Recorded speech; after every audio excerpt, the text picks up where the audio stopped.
தேர்தல் ஆணையம் தமிழ்நாடு, கேரளா, மேற்கு வங்கம் உள்ளிட்ட 12 மாநிலம் யூனியன் பிரதேசத்தில் இந்த சார்கிறத நடத்திக்கிட்டு இருக்காங்க. கிட்டத்தட்ட 50 கோடிக்கும் மேலே வாக்காளர்களை ஒரு மாதத்துக்குள்ளார நாங்கள் சாருங்கிறதுல ஃபில்டர் பண்ணுவோம்னு தான் அவங்களுடைய இதாக இருக்குது.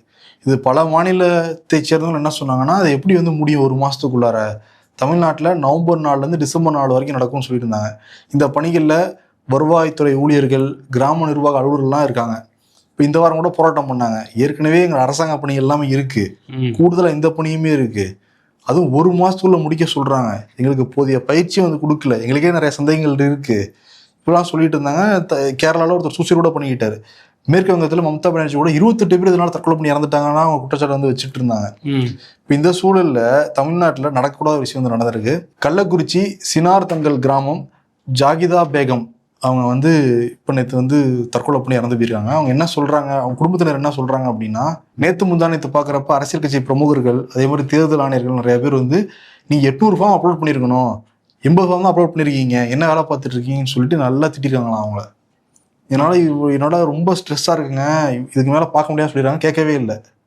இப்போ 2 குழந்தைகள் இருக்கான் அவங்களுக்கு. இப்போ யார் பொறுப்பு ஏற்றுப்பா அதுக்கு? ஆமாம், தற்கொலை கண்டிப்பாக எதுக்கும் ஒரு தீர்வு இல்லை தான். இருந்தாலும் இதனால் கேரளா, ராஜஸ்தான், மேற்கு வங்கம், தமிழ்நாடுன்னு எல்லா பக்கமும் தற்கொலைகள் நடக்குதுன்னா இதெல்லாம் யோசிக்க வேண்டியது தேர்தல் ஆணையம் தான். இவ்வளோ ஷார்ட் பீரியடுக்குள்ளே இத்தனை விஷயத்தையும் பண்ணணும் அப்படிங்கிறது. ஏன்னா நம்ம கையில் ஒரு ஃபார்ம் தான் இருக்குது, அதை ஃபில்அப் பண்ணுறதுக்கே நம்ம அவ்வளோ திணறோம். அவங்க கையில் 1000க்கும் மேற்பட்ட ஃபார்மை கொடுத்து இதை அப்லோட் பண்ணுங்கள், இதை பண்ணுங்கள். ஏன்னா அவங்களுக்கும் நிறைய கால்லாமும் வருது, அவங்க நம்பரையும் ஓப்பனாகவே போட்டிருக்கிறாங்க எலெக்ஷன் கமிஷன் வெப்சைட்டில். அப்படிங்கும்போது ஒர்க் ப்ரெஷர் அப்படிங்கிறது ரொம்ப அதிகமாக இருக்குது அப்படிங்கிறது இது எல்லாமே உணர்த்துது. பார்ப்போம், தேர்தல் ஆணையம் இதுக்கப்புறம் ஏதாவது ரிலாக்ஸ் பண்ணுறாங்களா, எக்ஸ்டெண்ட் பண்ணுற மாதிரி தெரியல. அவங்க இப்போ வரையுமே அவங்க என்ன பீகார் எக்ஸ்டெண்ட் பண்ணாங்க, சொன்ன தேதியில் முடிச்சு அறிவிச்சிட்டு இருந்தாங்க. அதான் தமிழ்நாட்டிலேருந்து நடக்க போகுது, எல்லா இடங்களையும் நடக்க போகுது.